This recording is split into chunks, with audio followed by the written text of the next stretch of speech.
A lot of people ask this question, and it's quite a hard thing to define because it does depend on the person, the situation, the amount of body fat, for example, someone has to lose, health history and all those sorts of things.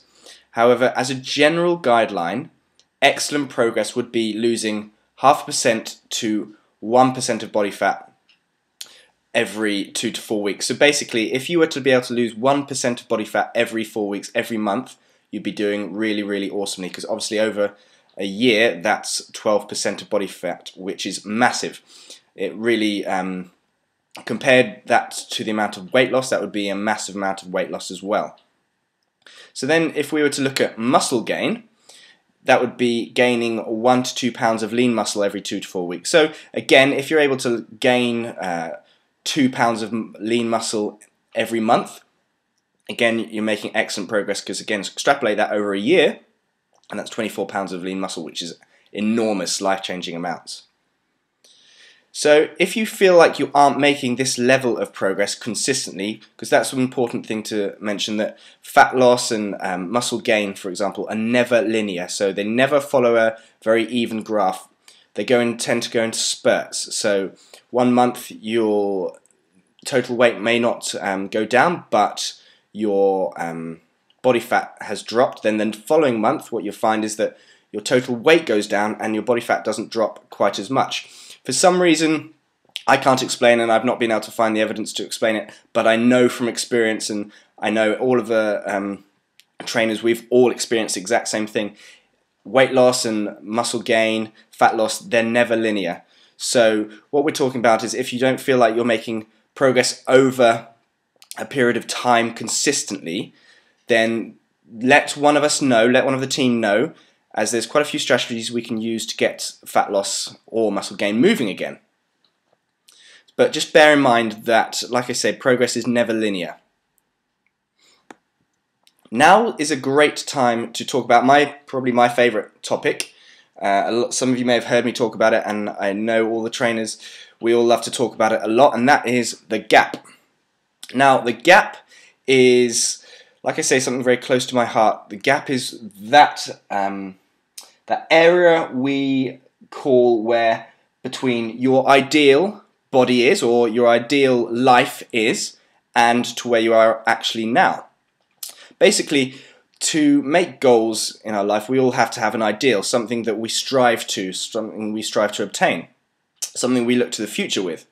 Now, that ideal is obviously very useful when we're setting goals, and it provides motivation. However, the main problem with judging our progress using that ideal, that thing ahead of us that we see in the future, the problem with judging our progress against that ideal is that the ideal constantly moves. So to use an analogy, it's literally like the horizon. So it's always there, but however fast we move towards it, we can never seem to get closer to it. It constantly moves forward as well. And that's exactly what the ideal is like for you. So when you have an ideal body, when you get closer towards that ideal body, the ideal actually just moves. So what happens then is you're never actually truly satisfied with what you've achieved, because you're constantly looking forward at that ideal, saying, oh, well, I'm not this, I'm not that, I haven't lost this, I haven't lost that.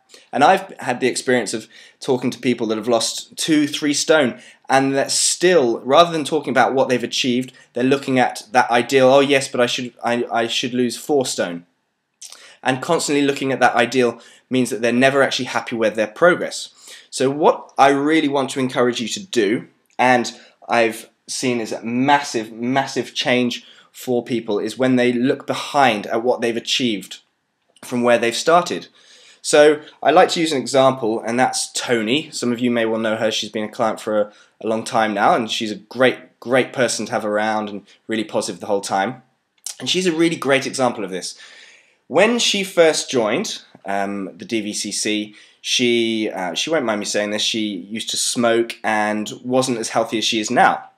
And for quite a few months, she didn't lose any weight at all, because she literally had just stopped smoking, only just started exercising, and it was as if her body wouldn't allow her to lose weight to start with. And if she had solely measured herself against her ideal weight, without looking at actually what she's achieved, starting to exercise, stopping smoking, she'd have given up, and she now wouldn't have lost the 4 stone that she has now.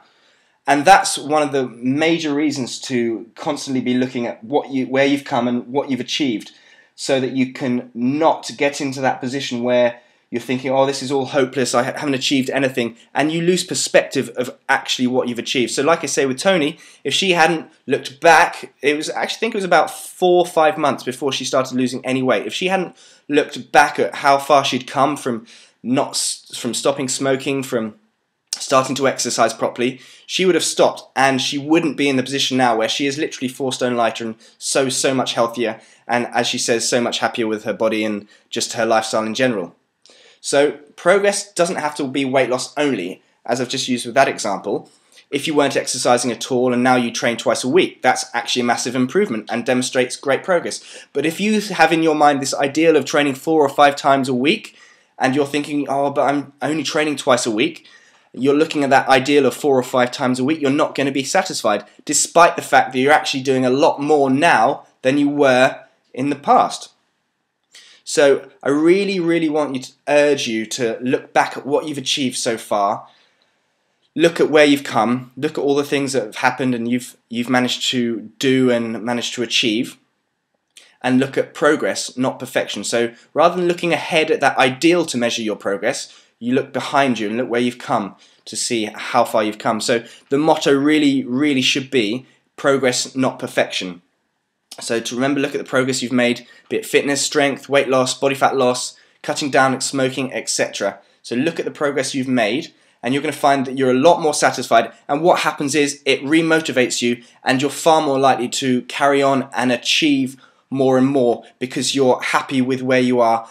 That doesn't mean that you stop working hard and you stop trying to achieve. It just means that you can be happier in that moment rather than being dissatisfied and allowing it to actually have a negative impact on your future goals.